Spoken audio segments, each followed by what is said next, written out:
Hey everyone, welcome back to the Brothers Take podcast. I'm Chris and I am joined by my brothers Adam Hello. and Eric. Hello.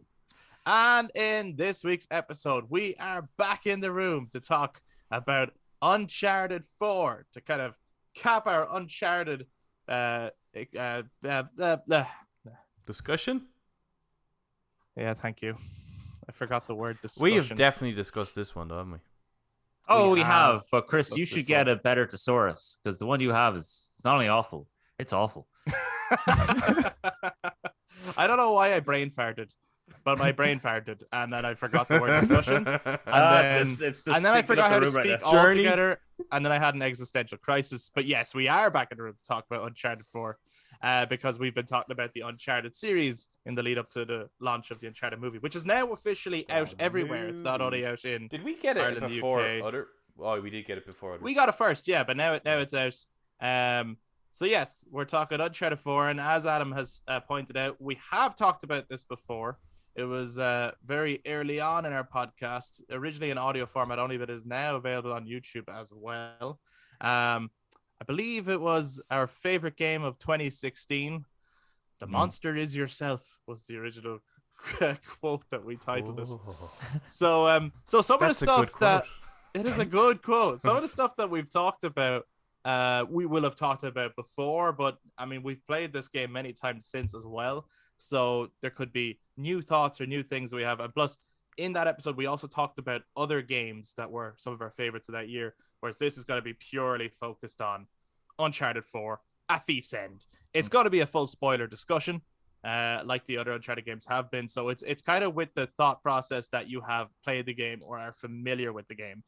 But if you're not and you just want to listen anyway and hear why this game is so good, then welcome to the discussion. And we'd love to hear from you at any point throughout. So if you're watching this on YouTube, please do jump down into the comments to share your thoughts. If you enjoy this discussion, please do give it a thumbs up, hit subscribe, and click that notification bell for all future content. If you listen to us on audio platforms, then you can also touch base with us on social media, Facebook, Instagram, and Twitter at The Brothers Take to give your take on Uncharted 4, A Thief's End. But without further ado, let's talk pirates. I can't believe I brain farted.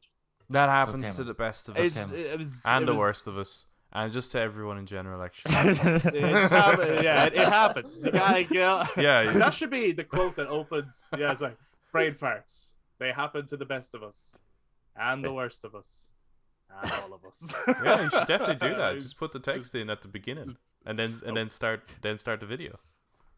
Yeah, I just did it. Oh, okay. But if you're listening on audio platforms, then you don't know. So okay. just go over to YouTube and check that out. Yeah. Well, that's where the magic happens.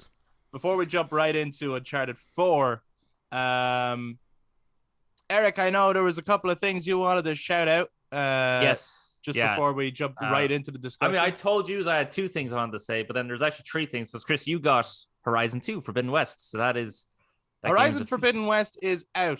Yeah, we're obviously not going to talk about it yet, but let us know if you're playing it and what you think of it. Yes, so that's first. Second announcement is I do believe I've finished the first season of The Legend of Vox Machina on Amazon Prime, which is actually a really good show.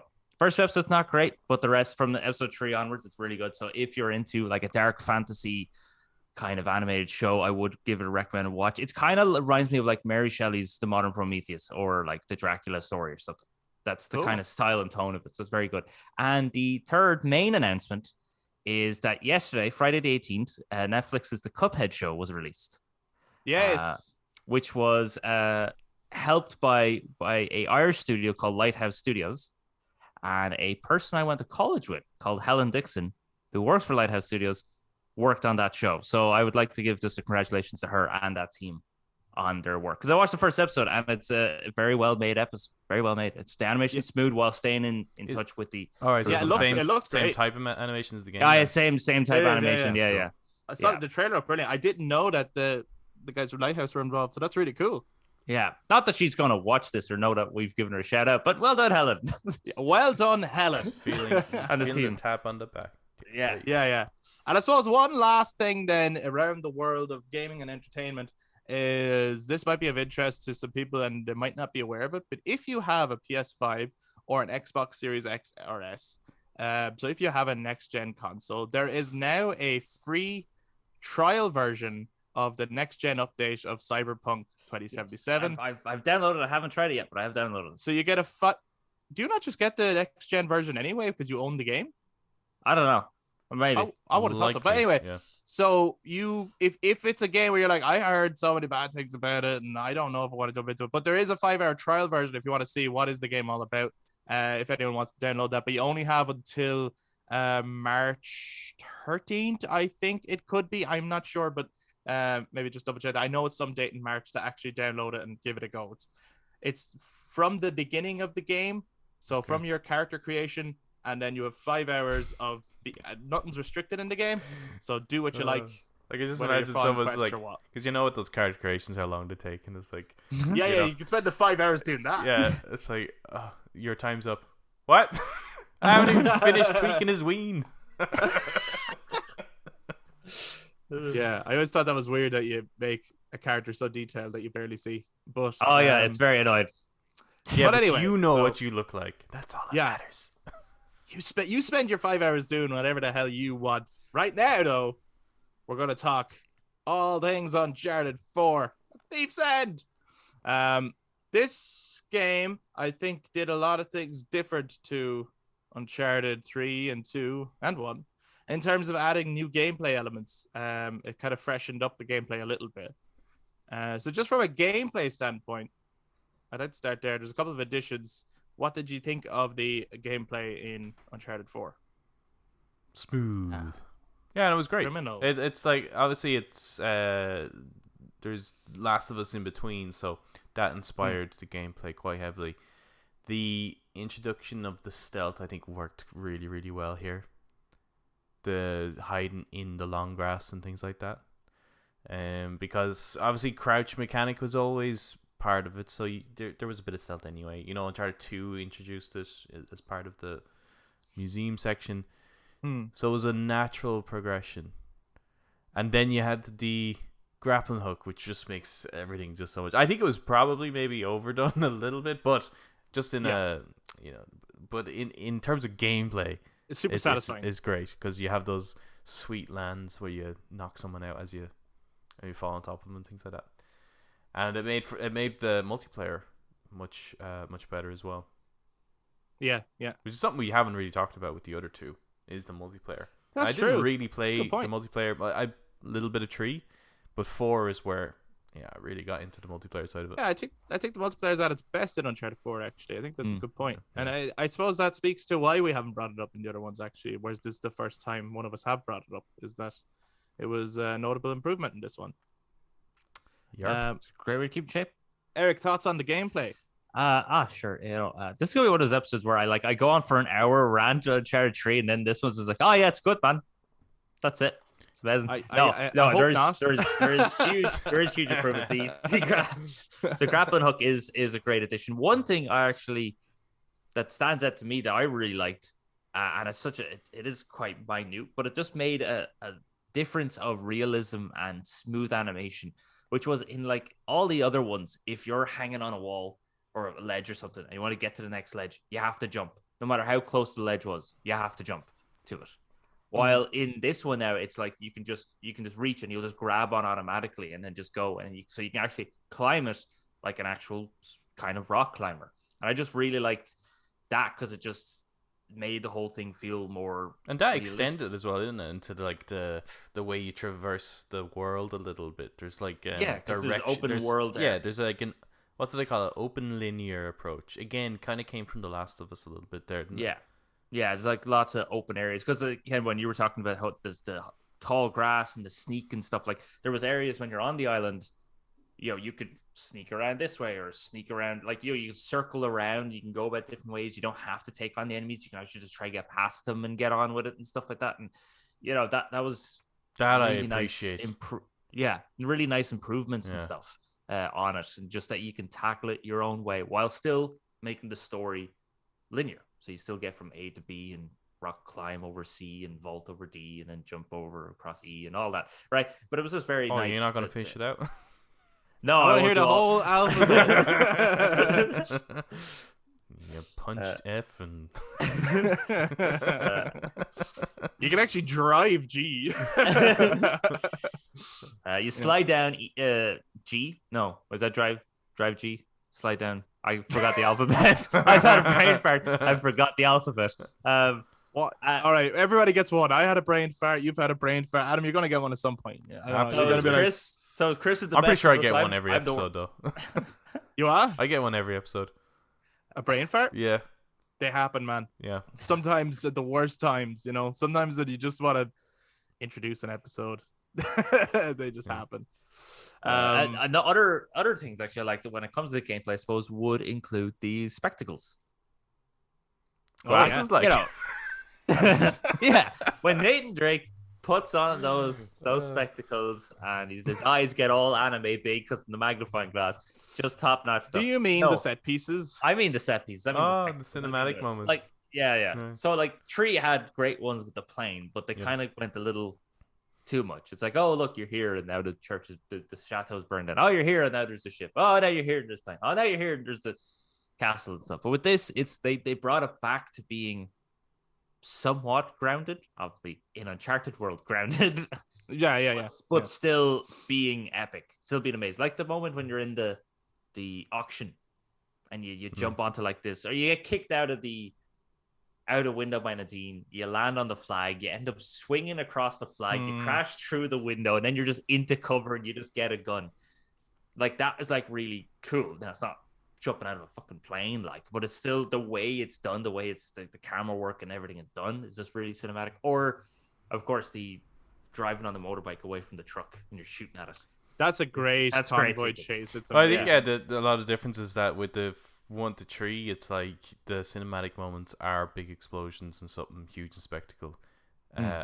Some of that is still there in 4, but 4's kind of whoa moments change to a more narrative level. So like when Elena goes, "I'm so disappointed in you," you're like, "Holy shit!" You know, it's like it's still the same, but it's shifted a little bit because how buddy they've been the whole time. So then it's like it's like once it's different being just angry with someone, but when you're like genuinely just disappointed in them. Like, there's nothing worse. If you tell someone you're disappointed in them, it just some of my highlights of playing Uncharted 4 are just feeling bad. Yeah. Well, this game I've let her down again. No, I cried in this game. I cried during this game, so that's how it's good for me. It goes in the cry jar. Eric's cry jar. There's an Uncharted 4 in there. Yeah, there's about 10 grand in there at the moment. I think bringing up the performances is very important because I think they're at their best in this one. Absolutely. And we've always said that like in the Uncharted games are lifted or elevated by the great writing and the great characters, and that if it didn't have that, yes, they'd still be good action games, but they'd probably be only that, as opposed to really great stories and really great characters. And in this one, it's like fucking hell, they take it to a whole new level. How is it that this is going to sound terrible? How is it that I've probably never related to a video game character more than when Nathan Drake is just not listening as Elena is telling him about her day, and he is dreaming of some distant adventure or something, and like that is me. And I don't just mean with like a significant other. I just mean with like anyone. Like I could be in a meeting that's genuinely important, right? And they're telling me stuff that I need to pay attention to. And yes, I am paying attention, but in the back of my mind, I'm like, man, I wonder what Final Fantasy VII Remake Part 2 is gonna be like. You know, I do think that Drake, wow, oddly enough, is the most relatable video game character ever. In 4. Because even when he just goes up and he looks at the old things in the attic and he's reminiscing on memories, it's like, man, I'd do that all the time. Or even just when he's like, even when I just pick up a cup, I was like, nah, do you remember I had a wicked cup of tea out of this? Yeah. Do you remember when he has the Nerf gun? Yeah. And it's like he's playing because he knows no one can see him. Yeah. And what a great way to introduce the shooting mechanic. Cover and the shooting, yeah. I had to go. I think that's what's great about it is that like nothing in the game feels like oh, here's the tutorial and here's the next bit. Like it's all told through the story. It feels right. Yeah. Well, I mean, like the brilliant thing about that scene is it's entertaining. Like, well, I would say it's entertaining for everyone because of how believable their performances are as a relationship. Yeah. Just like the moment she's talking to him and then he starts to drown out and then she just starts poking him with the fork. Like the whole bit. Yeah. Then they play the PS1, they play Naughty Dog, Ratchet. That was amazing. That's nostalgia done right. Yeah, that's nostalgia done right. That was amazing. And so you're like in terms of that wasn't like an eye rolling moment of here we go. They're shoehorning in a fucking cameo appearance, you know? Yeah. Like that just felt so right. Him just trying to have a normal life. And the whole, I suppose the way there's my brain fart. I had a point and I just lost it. Hey, everybody gets one. We all got there. Everybody gets one. But like, you know, their performances are just extremely entertaining to watch. That like, you know, you don't even have to be an Uncharted fan, but you can get their relationship and like it's totally really, really believable. Oh, that's what I was gonna say. Yeah, I think all that really, really works too. Like there's moments in the game like when you're a kid going through the museum.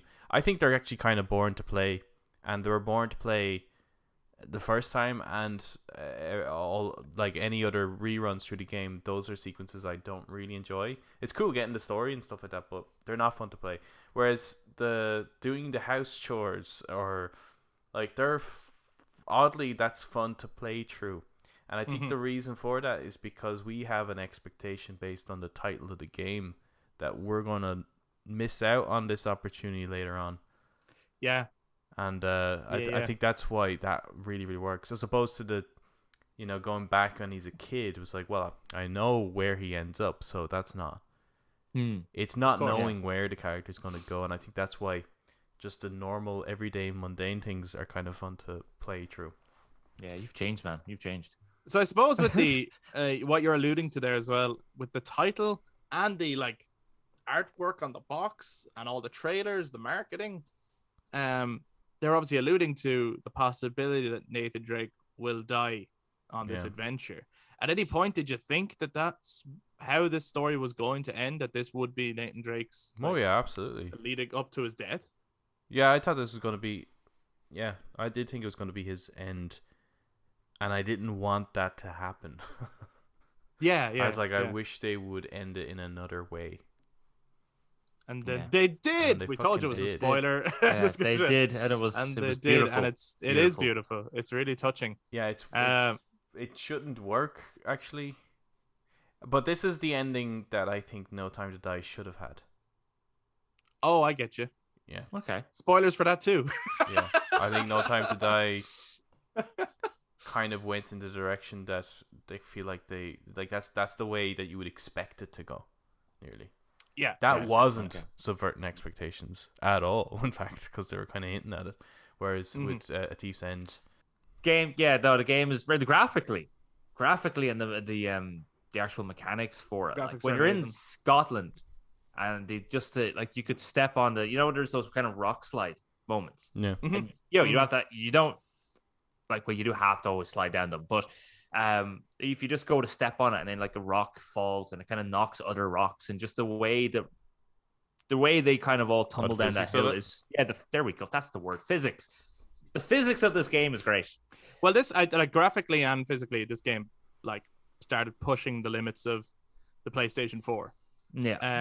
And obviously there are other games then towards the latter half of PlayStation 4 that arguably look better, but this game still fucking holds up as one of the best looking games. Yeah, I think the other games that came out, like they look better, but like in a minute way. I think this was the big jump. I think they fucking peaked nearly with this game. Like there were small improvements after this, but fuck me, does this game hold up in terms of like looking? 100%. And like every time I see the close-ups on the character models, I'm like, holy fucking shit, they look amazing. Like they look ridiculous. I do like, as you mentioned Scotland there. One thing I like about this game, which counters a complaint that we had about 2 and 3, is that you can have your cake and eat it too. They get a globe-trotting adventure in there, but you also spend a lot of time in the Uncharted place. Yes. Oh, yes. We get to spend a long time in Libertalia. It starts to feel a little bit like one again. Yeah. As well, that's the thing, isn't it? The game is a culmination of the series. Yeah. You know, it's you kind of go to destinations that are similar to destinations from all of the games, but ultimately it ends with sort of feeling like we're back to the beginning. Mm-hmm. This jungle environment, and it was cool. Yeah, no, it was. Yeah, that was nice as well because it did feel more like even if you're in Madagascar, you're going to an uncharted part of Madagascar, even though you're in the Caribbean islands in the boat with Sam. It's like it still feels like an uncharted place. I love that bit. That's great. Yeah, like I love that sequence. It feels uncharted, even if you're in Scotland. Mm-hmm. It kind of feels like an uncharted part of Scotland, you know, because it wasn't quite like just a little bit more Tomb Raiding in this one, I guess. Yeah, a little bit more Tomb Raiding. It wasn't like, you know, you're in Nepal. You know, you're in the city of Nepal. No, the city of Nepal in Tibet, or is it the city of Tibet in Nepal?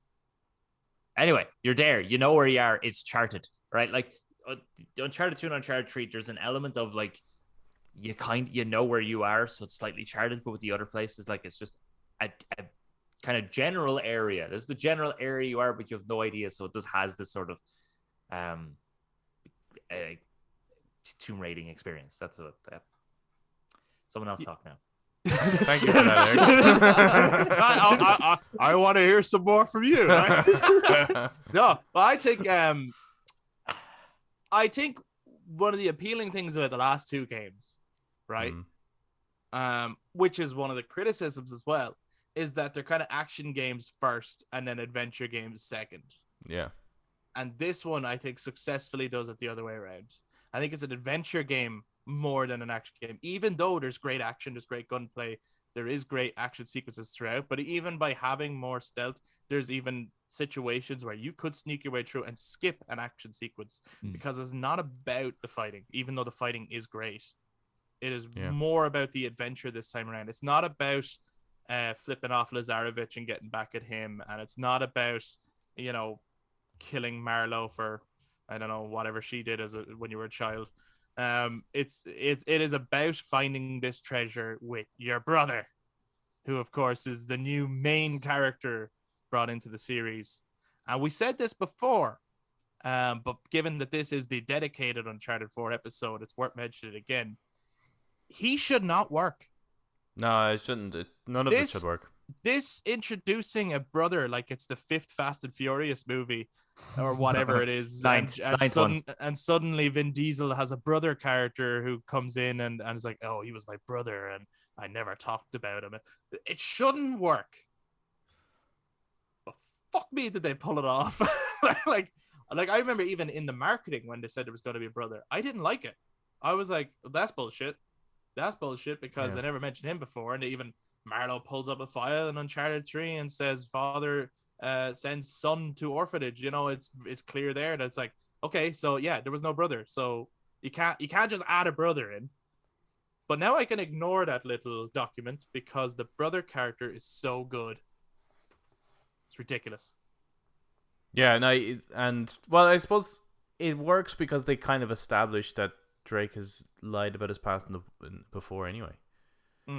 And there is an element of, well, let's just keep moving forward and stop looking back a bit with Drake and Sully in general. Mm-hmm. And I think and it plays into the whole, well, we get to see more locations and things like that, is the use of flashbacks in this game. That helps establish the relationship so that we can now believe it. And it allows us to see other places. It allows us to establish the villain and how he had a connection with them.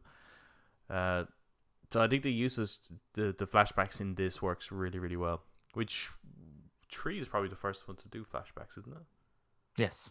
Yeah, I suppose. Well, no, technically two. Technically two. Just because of the beginning of the game, or yeah, like it opens the train and then flashes back to his meeting with Harry and back to the train and back to, you know.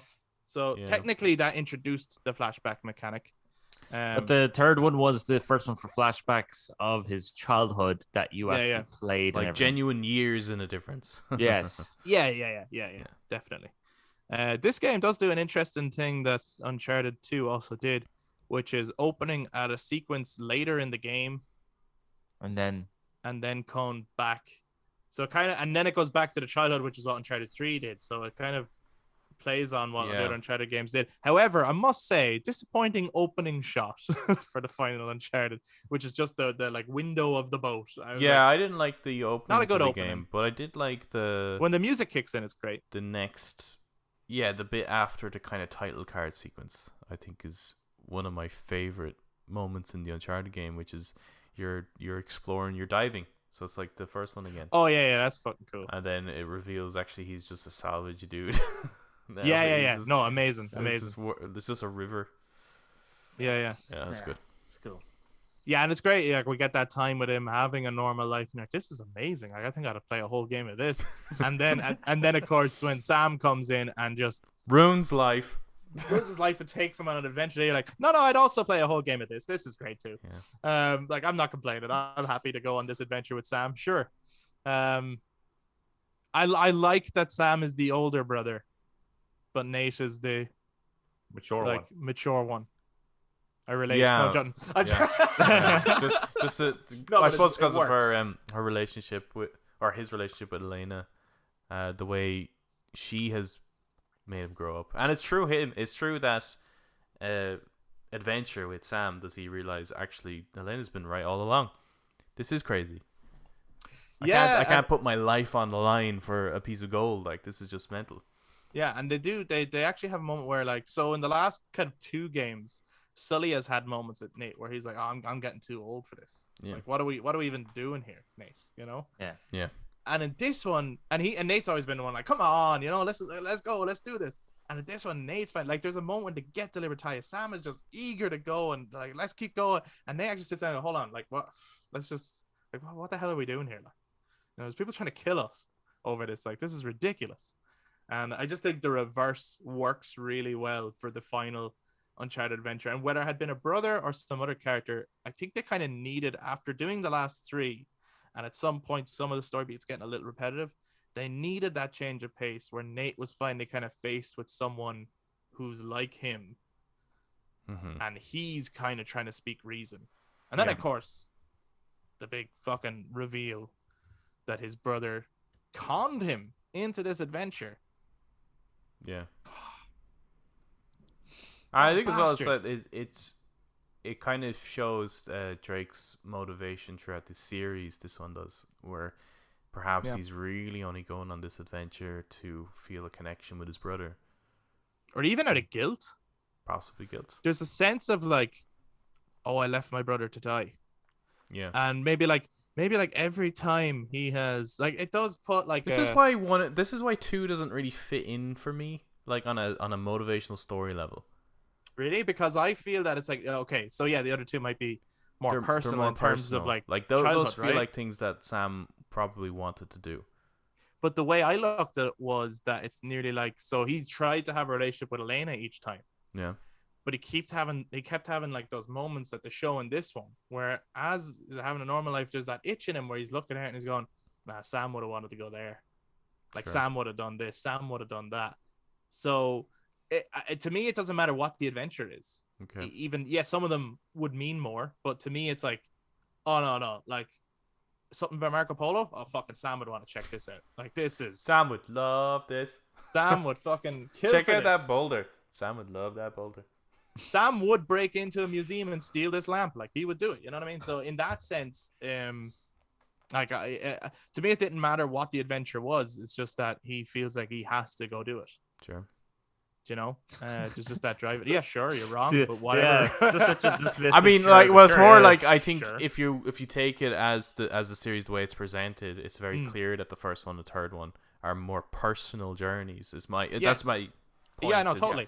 The critique of the second one that I always had was the fact that the journey just felt like a side mission. Yeah. You're wrong, but yeah. And I really love I suppose the treasure, I guess, or what they're after in 4, and learning about pirates are always cool. Who doesn't love pirates? And the redcoats. Redcoats love pirates. Redcoats, some of them even became pirates. They did, some of them, yeah. True.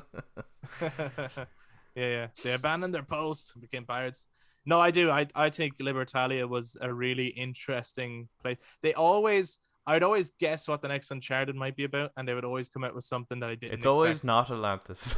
It's always not Atlantis. Yeah. Or even if you find something like there was other hidden cities that I learned about on Wikipedia and stuff like that. I'm like, okay, that I could see that being an Uncharted game or an Uncharted plot. They'll go there, and then they come out with something. And I'm like, I didn't even hear that. What the fuck? Yeah, I've never heard of Libertalia. I was looking and I didn't find that. What are you talking about?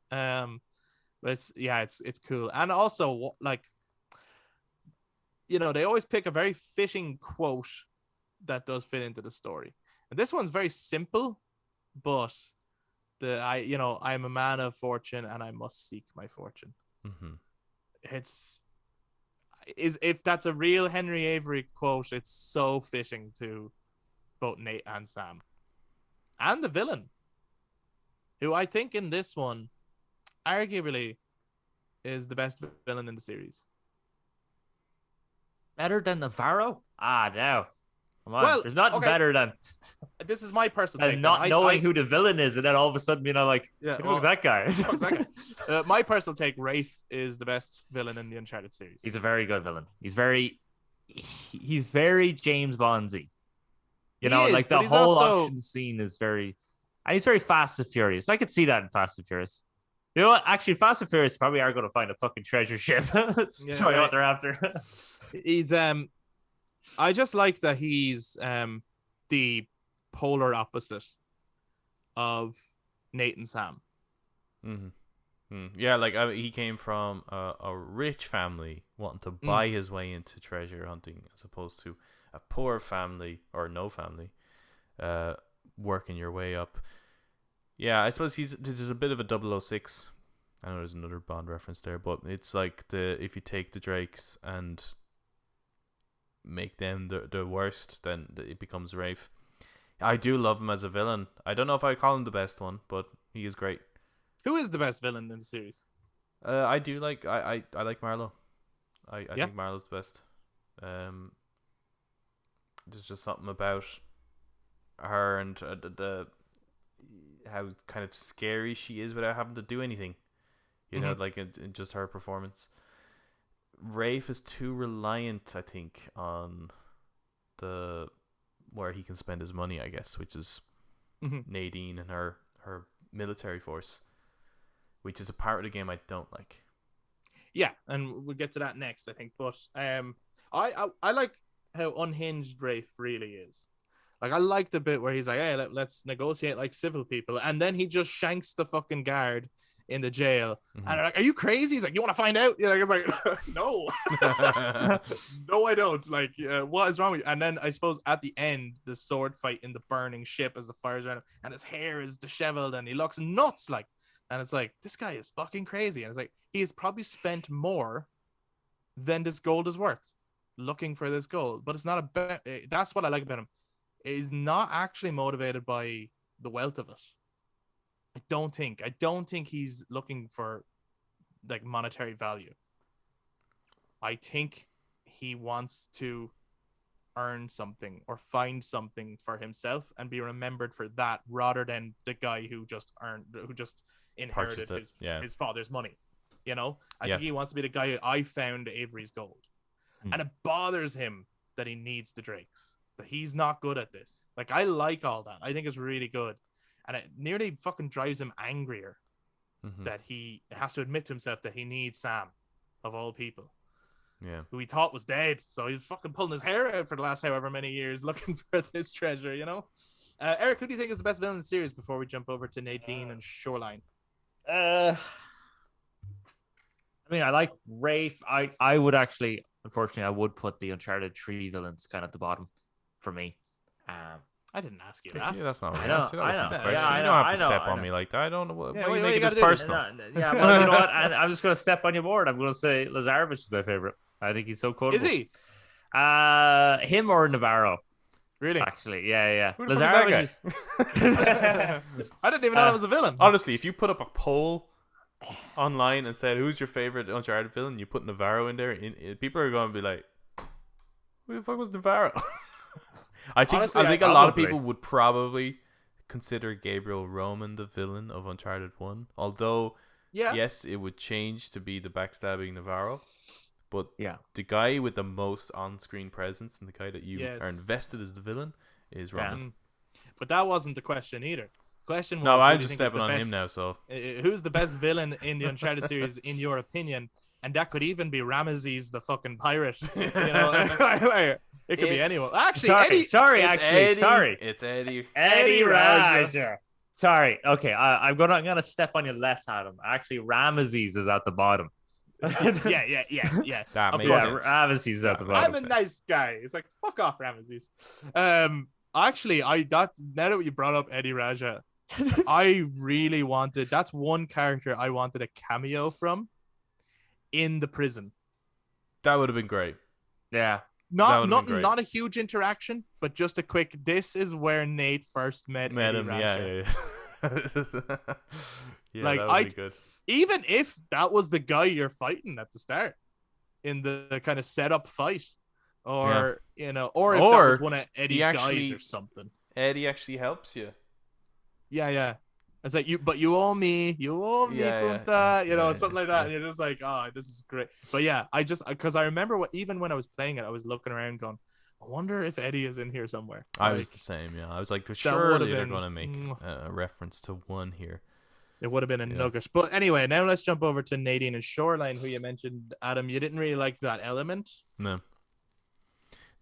Nadine went on to be a pretty good character with the spin-off Lost Legacy game. But her inclusion in 4 was really not necessary. It was more... It's almost like they needed another character. Mm-hmm. And I don't have problems with the character, what she does and things like that. It's just more like, where does she fit into it? And she doesn't really fit into the game, because even at the end she kind of just goes, yeah, this is mental, and leaves. Which ties into the theme, I guess, of the game. But that theme and that message is there regardless of Nadine's inclusion. And it was just felt like an excuse for... It was a Lazarevich 2.0. It's an excuse to have a military to go against. And, that's just... I mean, there's no other way you're going to have an endless amount of people to kill, I guess. Unless you include soldiers. Because it gets a bit ridiculous with 1 and 3, I guess. The amount of people they have to kill. No, Tree. I don't think Tree is that ridiculous, because they are a secret organization. Yeah, I could buy it in 3. I could buy it in 3 that they probably do hire mercenaries, and they probably have an endless wealth. The one though is the most ridiculous. It's more so. It's not necessarily like the mercs that Gabriel Roman and Navarro have hired. It's the pirates. It's the pirates. Eddie's so crew many. is huge. There's so many, and they keep coming. And it's just like, what else is there to do? Just be and then when they're gone, and then you realize that there are mercs, then you're like, why did he hire lots of guys? Yeah. Like, it's cool for me to have different enemies to fight, but in story wise, it's ridiculous. Why are they both? Gabriel Roman must really either love South America or really hate South America. Consider he hires South American pirates and South American mercenaries. Well, the other thing is he affordable. It's not clear why he hires these armed people. Okay, so he's going to the island, right? He doesn't know that there's zombies on this island or whatever. He doesn't know that. It's uninhabited. He doesn't know that Nathan Drake is coming. He doesn't know any of that. He has literally just hired guys to help him search the island. Yeah. So that, in one case, that's the difference between Lazarevich has an army, they are his men already, and Marlowe has these men, and and their mission is to find this stuff. But then couldn't you apply that same critique then to why Rafe has bothered hiring Shoreline? Yeah, well, I can. do. And actually, Shoreline as a group of enemies are my least favorite in the series. Yeah. I would say. I don't like how they look. I don't buy them I just don't buy them being in the game really, being motivated by finding this treasure or anything like that. I just don't buy it. They're getting paid to be there, obviously, but I think someone more from the underworld, just another gang of scumbags, I think would have been, with a leader who's also another Eddie Raja type. Yeah, or even been better. like, if they wanted to bring some of the, like, even Lazarevich's men, now that Lazarevich is dead, what happens to the soldiers? Perhaps they're now mercs and Rafe. Oh, that could have been a cool tie-in. Yeah. Yeah, it's weird. I think it doesn't. Nadine, is she not looking for some of the wealth just to be able to help save? Yeah, her military? her military force. They had a few run of bad jobs. Yeah, I think Elena explains this day when you're driving, when you're in the Jeep. Yeah. So they had a few bad jobs. So therefore, this is their kind of saving job to put their name back on the map, get a lot of wealth and stuff. Yeah. So that they. So Can I understand why she wants to do it. I just don't understand why Rafe has hired them. That's the bit where it's like, this is weird. They don't even with that kind of track record. Then they don't even seem all that competent. Yeah. Well, they might have been cheaper. Well, they could have been cheaper, but it's just it's like, I don't know. Do you want to hire people really good at killing to dig?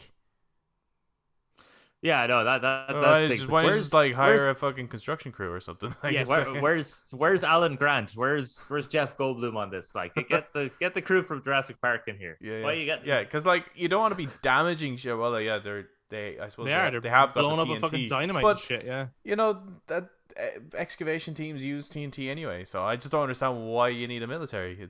That's a bit of the game that's a bit like, okay, we just need something to kill, I guess. Which is why I don't understand, like, why couldn't Rafe just have people who just work for him? Like, they're his own security personnel and stuff. Even if that's just for the first few missions. Yeah, that would make sense. Or he owns them.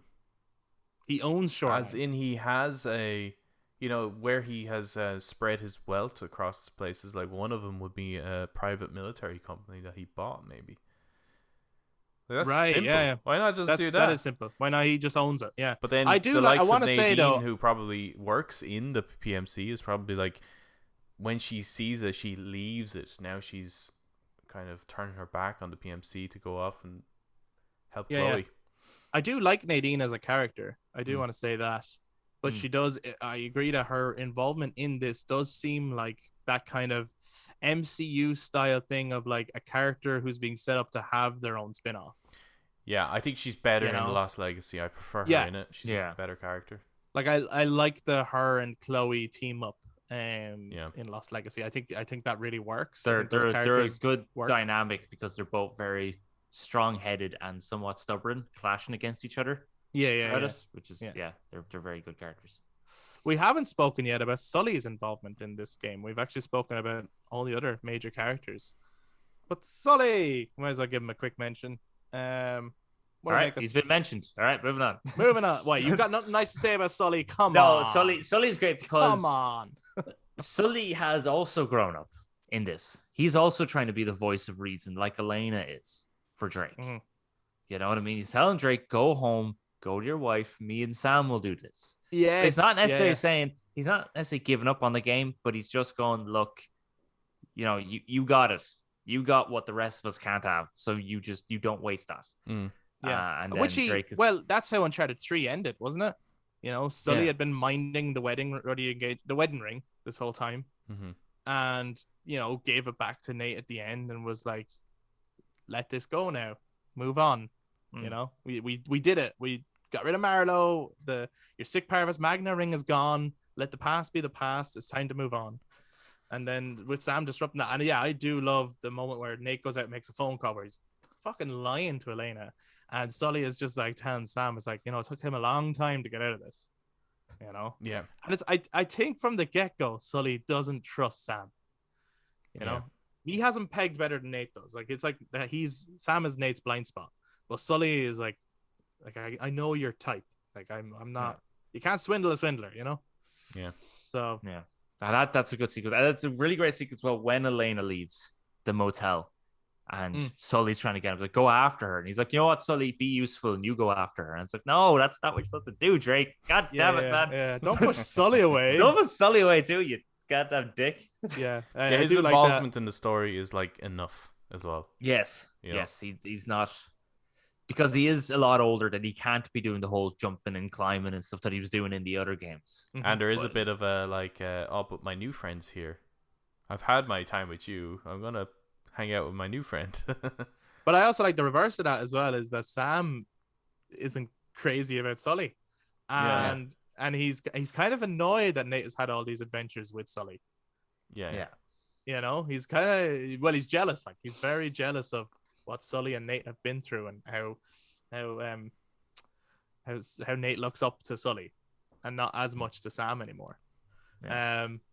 But I think my favorite Sully moment in this game, and it's probably my favorite Sully moment in the series, it's in Scotland and he's on the plane and he's talking to Nate on the walkie-talkie. Yeah. It's so brief and it's subtle, but it's lovely. And where he's just like, oh, by the way, Nate, I was like, yeah, just bring me back something shiny. Yeah. But what you can see what he actually wants to say to him. And it's just, it's wonderful. Like, it's so beautiful. Yeah. Yeah, no, the performance is just throughout. And I think it's because of the way the technology has advanced to get the subtleties in facial expressions and things like that, they don't need to say everything. Like, in the old days, everyone had to say how they felt. Like, look at the exposition in Metal Gear Solid, for example. Like, they have to do that because you can't emote. Yeah. But here now, we're at a point where you can... and I suppose Last of Us really is the first one to really touch on that, but it's almost like they're perfecting it with Uncharted 4. Yeah. Yeah. Is Uncharted 4 the best game in the series? Yes. Yeah. Yeah, it would have to be on a technical think performance scale. Not just that, though. Is it your favorite game in the series? Yes. Well, he didn't ask that now. Well, I am now. Yeah, so Uncharted 4 is, even though there's some bits that are kind of annoying, such as the playing the kids sequences and stuff, but it's so much more fun to play in as well, out of all of them, because there is choice. There's the multiplayer aspect of it as well. There's obviously the story I really love. I love the fact that they completely subverted expectations with every aspect of the game. So I thought Cortez was going to be the villain. Is that his name? Cortez?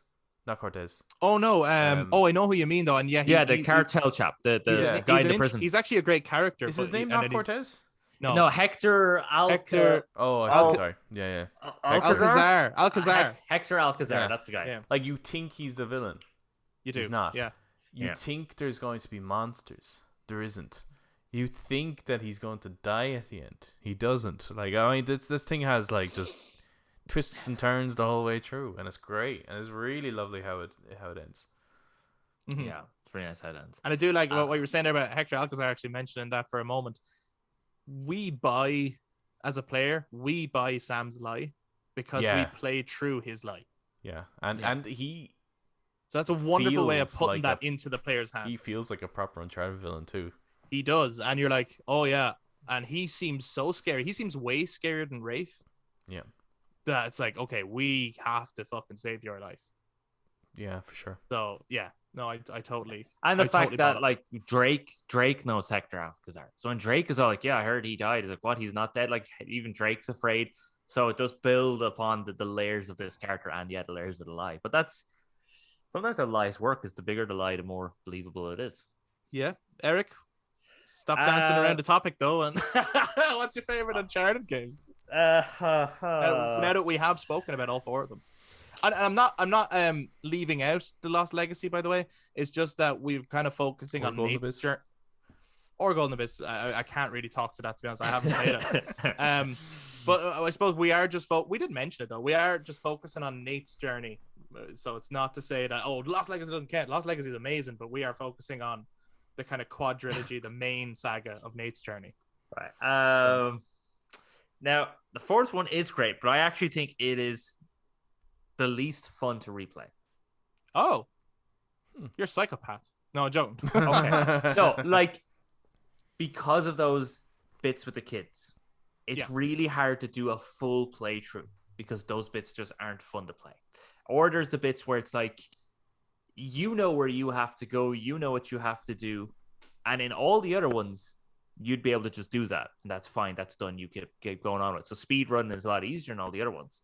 But in 4, it's like you have to do, go over here, and then they have to drag your attention to the thing that you have to push. But I know I have to push that. Yeah. So on a replay value, I think 4 isn't. When you're playing the whole thing, it isn't as fun to replay the whole thing. Mm-hmm. But yes, when playing those when you're playing those combat moments and when playing those moments where you can go about it differently, That's really nice. And selecting the different weapons, unlocking new weapons. And the driving around and all the different hidden conversations that can make those open world moments much more fun to play. It's just that there are those little moments that kind of stop the gameplay when you're wanting to do like a speed run or something when you're planning to play. And I would say actually on top of that, Lost Legacy is even more fun to play than Uncharted 4. Yeah, because it's more compact. It doesn't have as much of that stuff. Like you can just get on with it. It's really great. It's a lot more of those kind of playgrounds to shoot in. Yeah. Mm-hmm. Yeah, because like that bit in Madagascar is so fun to play. Yeah. As well, like, you know what I mean? So it's just But what is your favorite Uncharted game? Yeah, we still haven't got the answer to this fucking question. Like, Jesus Christ, like. So which one of the last four that we've spoken about is your favorite? At fucking writing essays in college or school and shit. This is actually, I'd say you're unreal in an interview. It's like, tell us a bit about yourself. Well, that's a funny question. Let me tell you about someone else. Yeah. I could tell you that, but I could also tell you how water's made. Right, okay, it is between 4 or 2. I don't really know, it's all right, but it's between 4 and 2. 2 because of just the playground fun of how it is to speedrun it. Mm-hmm. 4 because of the performance and the story and the technical aspects. So it's between those two. So which one? If you combine, fuck, god damn it. Pick one. Which one's your favorite? Here's how I go. Right, 4 because 4 gives me more emotion. 4, 1, 3, 2. That's my ranking.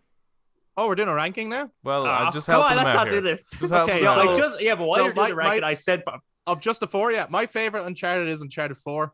I just think the story and the way they balance everything is fucking incredible. It's got some of the best puzzles and adventuring in the series, as well as great action set pieces, great performances. The music is amazing throughout. It has been throughout the entire series. I have small nitpicks, but they're only small. So it's just fucking one of the greatest games ever made, really. 4 is number 1, then Uncharted 2, then Uncharted 1, and then Uncharted 3. That's my ranking of the 4. Okay. Now, water is made when you get hydrogen. No, all right, Uncharted 4. Okay, right? I think your ranking is the same as mine, Eric. If I really think about the way you talked about.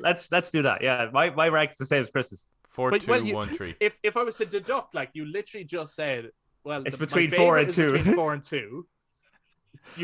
3 was your least favorite. In the last episode, 3 is your least favorite. So 1 has to be that other spot. So no, it'd be 4, 2, 1, and 3. 4 because of the feels it gives me all those feels. I'm like, I like those feels. So we've said that it is our favorite game in the series. Apart from Shoreline, are there any other criticisms that you do have of the game? And Eric, you pointed out that there's those little bits like. That's a very fair criticism. Is so scripted, and it is a fair criticism. Yeah, because it works great for your first time, but it doesn't work anytime after that. Yeah. Any other criticisms? Not enough unlockables. Sorry. Not enough unlockables and the loading. Yeah. Okay, Eric, you go first. Not enough unlockables. Like the skins. Skins and concept and all that stuff. Yeah, there's not enough of that. Like. Yeah, I like because that is one way to kind of. It's good in the multiplayer, though, isn't it? Yeah, but you have to like fucking pay for it with real money and shit. You don't. Do you not? No. That's how you get them quick. But no, if you actually play the game and progress. Mm-hmm. I know, but I would have liked to I would have liked them because that was again a criticism I had in Uncharted 3 when it first came. It was there was like no unlockables, so it was like. What's the point of me doing anything then in this game? Because there's no reward at the end of it. There's a ton of unlockables. Only in the multiplayer. It was only when they when they remastered it there was. Oh really? The remaster they put in all the unlockables, but not in the original because that was one of my biggest complaints with it. Was like, I want to be because you loved skeleton. You loved getting the skins and stuff. You were really, especially on Uncharted 1, you were really big into that. I remember. Uncharted 1, Uncharted 2 was such a crack. Like you could almost invent your own story as you played as like one of Eddie Rash's pirates. You know what I mean? It's just it was good fun. Like it's just it's a great way to keep. And then what about the loading times? Yeah, well, I mean, this is just a critique of that generation, not necessarily on the game itself, but yes, the loading, I guess, could be a criticism, especially in the multiplayer, waiting for things to load up, and if it cancels, then brings you back to the main menu. is kind of annoying. Yeah. Like I said, these are tiny nitpicks. Yep. I share some of those criticisms. I don't like the menu. Oh, I love the menu. I don't like it. I don't think. Yeah, but I love it, so that trumps your dislikes. So it's fine. Oh, I see. Yeah. I take it back. You're right. Yeah. No, I tell you why I don't like it.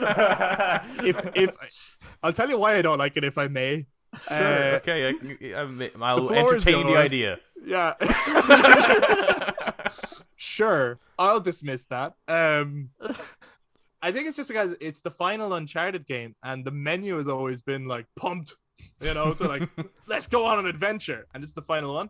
And I get that it's more emotional and it's more somber, and that does kind of fit the game. But actually, this kind of looks like a Last of Us style menu.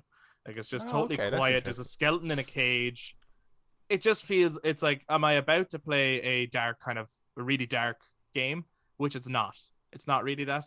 And I do think that they could have had, the emotional version of the main theme play with, like, just, I don't know, images of, say, the map or something like that. Yeah, well, you do the kind of like Uncharted more. In Uncharted 1, they had that on the main menu. You would have followed like the old style cartography maps. Yeah. They had it done that. But with the emotional theme Yeah. from this one, I think that could have been, it's like, we're about to go on our final adventure, and it is a bit more somber, it is a bit more emotional, but it's the final adventure, That's so, take that out of.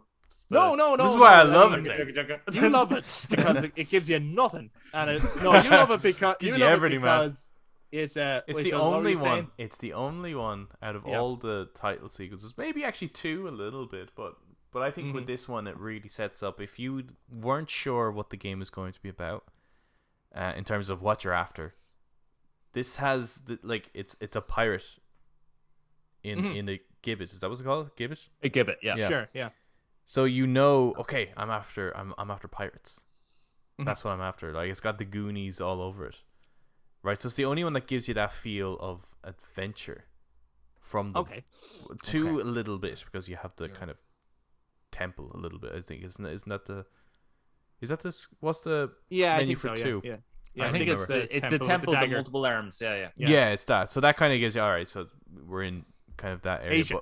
But I think this one really has a sense of adventure to it with the color palette. But also, it's thematic because it's the pirate who is imprisoned in this cage for his sins of greed, of what he's after, which that's just the theme of the game.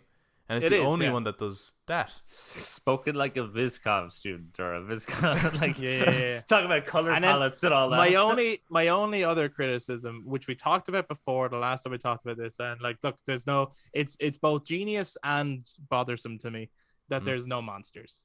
I totally get it. That. I know. I totally get it. Yeah, and yes, the monster is in the mall. The monster is yourself. They even have a sequence where they're leading up to a monster. You're waiting for it, and they subvert your expectations. Yes, there's no monster, and looking for gold is genuinely disappointing. But it's like you get to the end. Yes, it's just a pot of fucking gold. Like, that's all it is. And humans suck. But I get it. Human folly is great, but it's our last Uncharted adventure. I would have liked just that final kind of get the whole Uncharted experience in one go. Like, I think people forget, because of the way they were handled in Uncharted 2 and Uncharted 3, they forget how much of a role the monsters played in Uncharted 1, and that it was a huge part of Uncharted's I do think, though, that in the beginning. We are in the minority in saying that we loved the monsters and creatures in Uncharted 1. Really? Yeah. That was that's why it's just my take. That's one of the criticisms, I think, of the first one. I love the monsters for sure, but I did think I was probably, because of 2 and 3, I was getting a bit tired of them. So were they, I think. I think the developers were as well. And I liked what they did here, that it is a monstrous thing as what happened. But it doesn't mean I don't want any more monsters. I think if they continue to do if we get the Sam and Sully adventure game, I think it would be nice to see. It would be really nice to see Sam's reaction to something supernatural. Yeah, because he wouldn't have seen it before. Yeah. Mm-hmm. Oh, well, they could have also had monsters in Lost Legacy.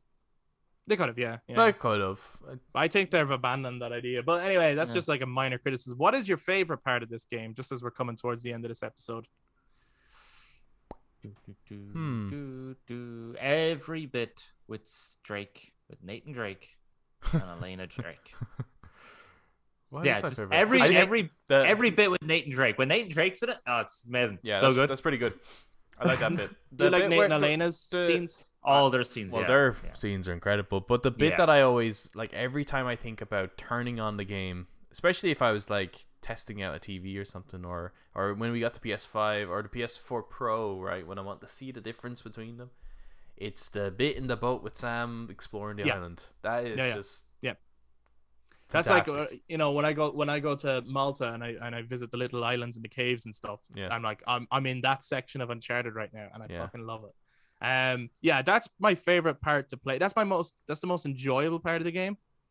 But I think the best part of the game is what Eric was saying, is the performance moments between Nate and Elena. Yeah. I think are just they hit hard, man. That moment really, I fucking the tears stream down the face. Is when you're in the Jeep and you're driving along the island, and the music is beautiful. The conversations they're having, and just the whole thing is just great. And then their moment at the end, like Elena gets Drake again, like back to Uncharted 2, because it's an amazing game. Where like Drake thinks Elena died and he's like crying and stuff, and then they have their jokey moment at the end of Uncharted 2 about how it was like a 6 or something was how scared he was. And then we get to Uncharted 4 and the explosion goes off and he thinks Elena's dead again. And she plays that little joke on him and stuff. It's just just brilliant. That stuff is great. Yeah, it is. It's really good. And I, for that moment, I did think, have they done it? Have they just killed Elena? Really, really good. Because that would have fucking sucked.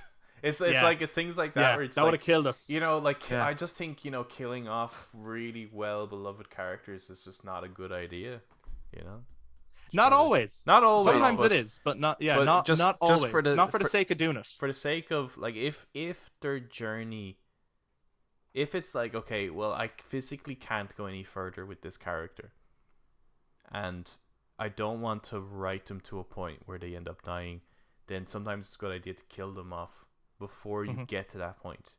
Yeah. But when you kill off a character for the sake of just creating an emotional response, I just think that's not a great way to send off the character, and that's kind of what I was expecting out of this game. Yeah, and I would have hated that if they had killed off any of the characters actually in this game.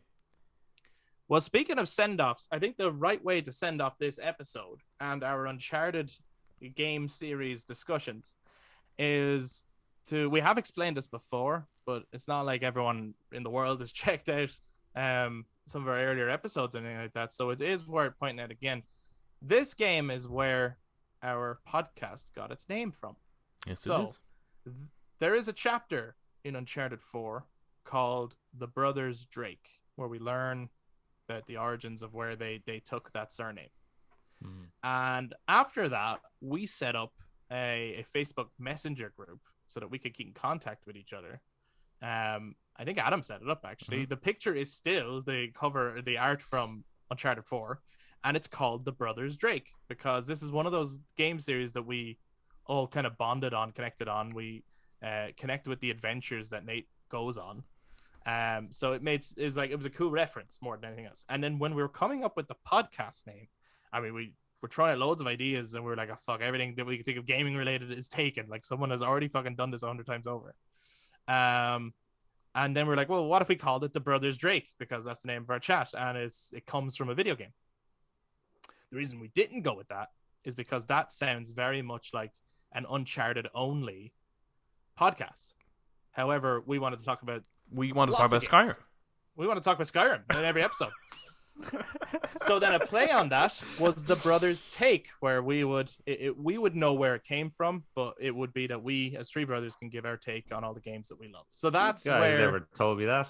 What? I didn't know. No, I'm joking. So that's where The Brothers Take comes from. And of course, we could talk loads more and go way more in depth about Uncharted 4 and all of its themes and all of its characters and all of its moments. But I suppose that's what the comment section is really for. So if you're watching us on YouTube, please do jump down in the comments to share your thoughts on Uncharted 4, anything we brought up, and also all the stuff that we didn't. We'd love to continue a discussion on this game. We love it. And please, if you enjoyed this, give it a thumbs up, hit subscribe, and click that notification bell for all future episodes. If you're listening on audio platforms, then you can also touch base with us on social media, Facebook, Instagram, and Twitter at The Brothers Take to give your take on Uncharted 4. That concludes this week's episode, but we will be back next week to talk about the Uncharted movie in full spoiler form, because we have all seen it. See you next week. Bye-bye. Bye. Oh, that's going to be fun.